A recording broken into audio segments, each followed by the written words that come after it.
लंका की धरती पर दूसरे दिन का सूर्योदय रक्तिम आभा लिए प्रकट हुआ। मानो आकाश स्वयं युद्ध का साक्षी बन खड़ा हो। प्रथम दिवस की भीषण टक्कर के बाद राक्षस और वानर सेना फिर आमने सामने आ डटे।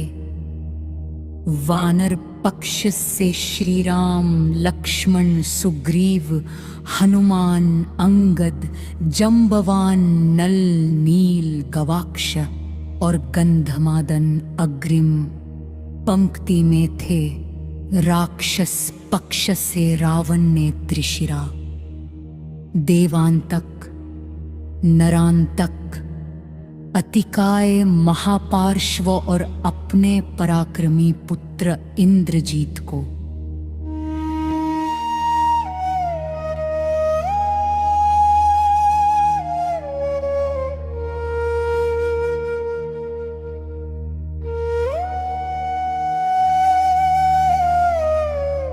रण में उतारा, रणघोष हुआ, शंखनाद गूंजा। पर्वतों और वृक्षों को अस्त्र बनाकर वानर सेना गर्जना करती हुई बढ़ी।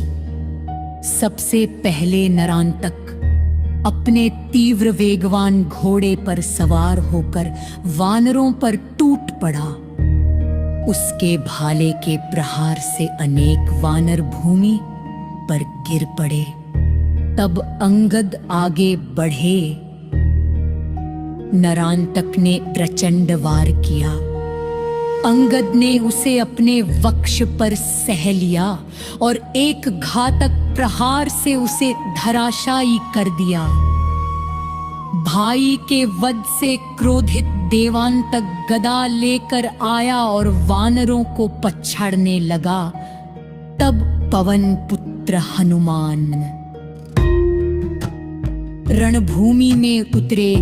दोनों के बीच भयंकर गदा युद्ध हुआ। गदा की टक्कर से आकाश कांप उठा। अंततः हनुमान ने अपनी विराट भुजा से ऐसा प्रहार किया कि देवांतक भूमि पर निष्प्राण गिर पड़ा। इसके बाद 3 मुख वाला त्रिशिरा रण में आया। उसने तीव्र बाणों की वर्षा कर दी। लक्ष्मण ने उसका सामना किया। उनके बाण बिजली की चमक जैसे दीपदीपाए। एक एक कर लक्ष्मण ने त्रिशिरा के तीनों सिर काट गिराए। रावण ने तब अपने बलशाली पुत्र अतिकाय को भेजा। वह दिव्य कवच से सुरक्षित था। उसके बाणों से वानर सेना विचलित होने लगी। विभीषण ने लक्ष्मण को बताया कि अतिकाय ब्रह्मापिर पर से अभेद्य है। तब लक्ष्मण ने ब्रह्मास्त्र का संधान किया। मंत्रोच्चार के साथ छोड़ा गया बाण अतिकाय के कवच को भेदता हुआ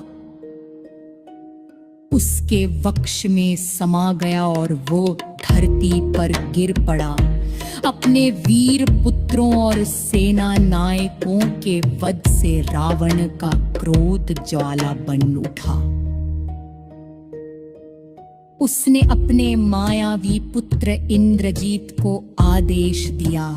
इंद्रजीत अदृश्य होकर आकाश से बाणों की वर्षा करने लगा। वानर सेना दिशाहीन हो उठी। तभी उसने नागपाश का प्रयोग किया। सर्पाकार बाणों ने श्री राम और लक्ष्मण को जकड़ लिया। दोनों वीर भूमि पर स्थिर हो गए।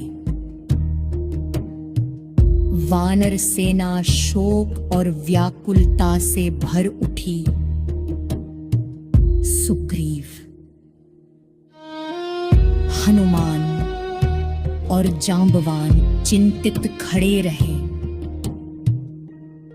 लंका की धरती पर धूल, रक्त और गर्जना का मिश्रित दृश्य फैल गया। दूसरे दिन का सूर्य अस्ताचल की ओर बढ़ा तो दोनों सेनाएं थककर ठहर गई। पर युद्ध की ज्वाला और भी प्रचंड हो चुकी थी। अगले दिवस का संग्राम और भी निर्णायक होने वाला था।